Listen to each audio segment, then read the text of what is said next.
Gal Hacohen, Searching for Direction. Malloney and Me. An excerpt from People That Made Me Want to Be Better. When I was 15, I had undergone a major change in my life. My father had been relocated, once again, and this time to New Jersey. It took me some time to find the right classes, as the English and American systems are like apples and oranges, and I was out of my comfort zone. After 7 years in England, I had gotten used to living amongst the Gentiles, but now in my English class, there were 2 gals, something that could have never happened in my old school. But not only gal, but Gal Cohen.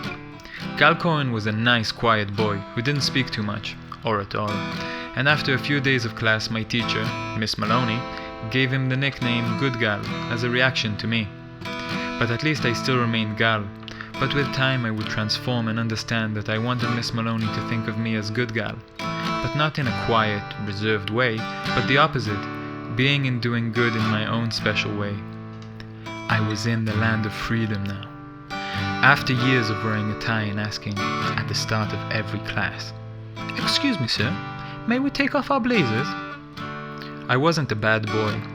Mischievous, maybe, and a little lost. The new sense of freedom was a high, the intensity of which would often change the pigment in the color of my eyes. So, she enjoyed my English accent, my love for Shakespeare. She was not too fond, and would even get disappointed by my tardiness, the smell of my clothes, and whatever it is that boys do to annoy their teachers. But she could see past the facade and the rebellious ways. She saw the sparkle in my eye and my potential, and rather than fighting it, she transformed my rebellious ways into something positive.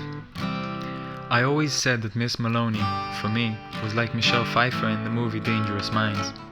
One of my favorite scenes in the movie is when Pfeiffer brings in a poem to class, Bob Dylan's Mr. Tambourine Man.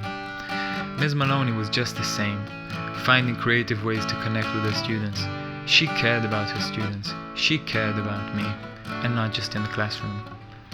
I learned that learning and gaining knowledge can take place, and should take place, everywhere, and is not confined to the classroom or to a box. I spent too many afternoons in detention that year as a sophomore, but I had learned junior year, and I was much more aligned. But that year, Miss Malloney was no longer my English teacher. She received a promotion and was working at the school board, and was in charge of some of the blah blah in the education system for the school board. I did not like this promotion, but I acted supportive. I was 16 reading The Catcher in the Rye, once again, and connecting with my inner Holden Caulfield. In a class with my new English teacher, I made a small comment relating to the reading. I said that Miss Malloney sold out, just like DB. DB was Holden's older brother, who was a talented writer who pursued a life in Hollywood. Holden thought that DB's talent would be wasted writing screenplay in the West Coast, and I thought that Miss Malloney shouldn't be wasting her time on reports in some fucking office, not even at the school. The message had passed, unintentionally, and it hurt Miss Malloney more than I can imagine. But senior year, she came back. Because of me, because of the bad coffee in her stupid office, I don't mind, I was just happy to have her back. But we both changed that year, and were back together walking towards the good. That senior English class was a 1-year pilot project, an experiment, something new. The goal was clear, change the world. We all had this vision of taking action, or caring about the world, understanding problems and suffering. We were given a choice of any global problem in the world, and our work that year mainly revolved around solving that. Mine was the environment, so since then I've been trying to stop global warming. Miss Malloney was just like me. She was trying to succeed in her project. She wanted to prove that her idea can change education. She wanted to find a way to interact with us. I read and I researched, and I made a positive rebellion at school, the school board, and the municipality. That is the transformation that she wanted to come out for me, and she wanted me to transform the world. We were all inspired by her idea, by our idea, each one with his own project, but we created a bond between us, unlike any other class, strengthening and motivating one another. We went on a field trip to Google in New York. We were a special class, and Miss Malloney made that clear. We had become a part of it, the pilot. We were invested. Our success or failure would dictate the continuation of the idea. We were representing something, and we were representing Miss Malloney. We wanted her to succeed. We wanted her to get a good grade. I cared more about that than my own grade. Miss Malloney wanted the work to come from us, from our thirst for learning, a thirst for knowledge, and a thirst for social action. She wanted to inspire us, to connect us with the problem of the real world, and to make me feel like I can change the world. But her actions went against the grain. She wasn't doing what everyone else was doing. She wasn't teaching English the way it was taught 20 years ago. She was also rebellious. I still haven't changed the world, so technically I haven't finished my English assignment. Every attempt I make, and the fact that I will attempt to change the world, is because of that period of enlightenment in my life, which consolidated many of my values, perceptions, and worldview. I had finished that class understanding that I must try to always do what's best for the common goal and the common good, no matter in what or in what size of a community. And she made me want to live up to the potential that she believes I am capable of. But today I don't want Miss Malloney to call me good guy, but I want her to tell people that I was her student. The son's fortune. I was willing to die for Israel, to sacrifice everything, life and everything in between. There is something very noble in the Israeli upbringing that leads and breeds this patriotic outlook, necessary to fuel the war machine.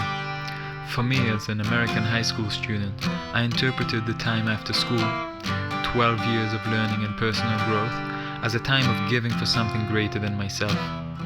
As a citizen of the world, I felt that volunteering in Africa, joining the Peace Corps, was perhaps the moral way to spend my time and give back to the world. I was a long-haired hippie teenager, living in liberal America during the second rounds of Bush in Iraq. I studied deeply and enthusiastically American history, a history of war, oppression, and manifest destiny, one that I openly contested and was critical of. It is a messianic and righteous expansion over the corpse of millions of Native Americans, Mexicans, and Buffalo. The Vietnam War had a deep impact on me. The movies, the music, the protest, and the social movements in the backdrop of the copious amounts of unnecessary blood fueling and raging a war machine. Vietnam reflects very much the modern asymmetric warfare, and in many ways the shattering of the fog of war with unignorable evidence, accounts, and documentation. The emergence of technology that could transmit high-quality videos and images from the front line and the behind the scenes changed the perception of war and the ability of non-combatants to comprehend.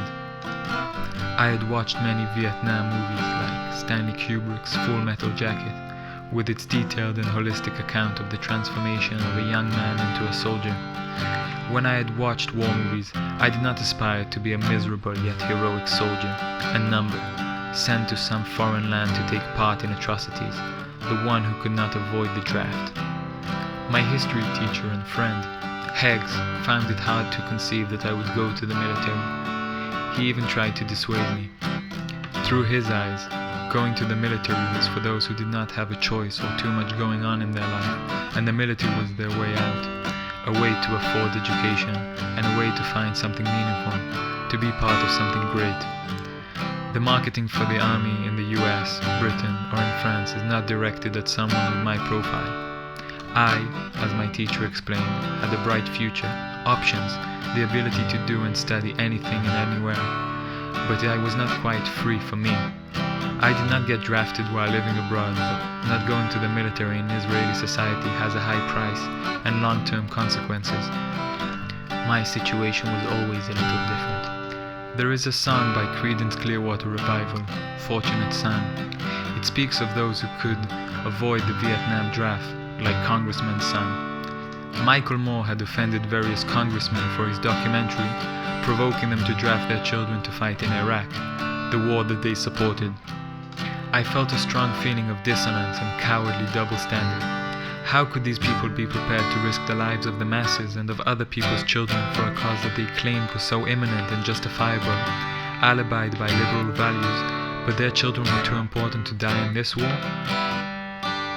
It would destroy the hope of a successful political career in Israel by not serving. One part of the song says, "It ain't me, I ain't no businessman's son. I ain't a fortunate one. One that has the capabilities and the privilege to dodge the draft and must go to fight in Vietnam. I do not object to conscientious objectives, but felt guilty for avoiding the Israeli draft due to the fact that my father was a VP in a big American company. Israel's army is a people's army. I could not close my eyes to these facts. The need to qualify men and some women to intervene in the defense of terror. I read about 2 boats on 2 rivers and understood my reality, and on this I based the most difficult decision of my life. These images portray the perfect reflection of my dilemma. In The Things They Carried, the protagonist is on a boat on the river between the US and Canada, deciding which way to row.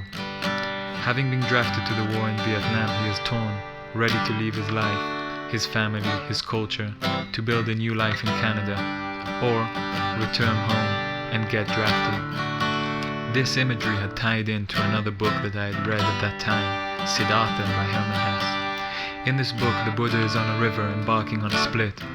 For a long time, this is how I felt, unsure of my next destination or geographic location 1 year ahead, understanding that the choices will be radically different, paving the way for my life. I could have gone to college, and after 10 or 15 years you can even move back to Israel, but I would have forever been a foreigner, unable to influence my country from within.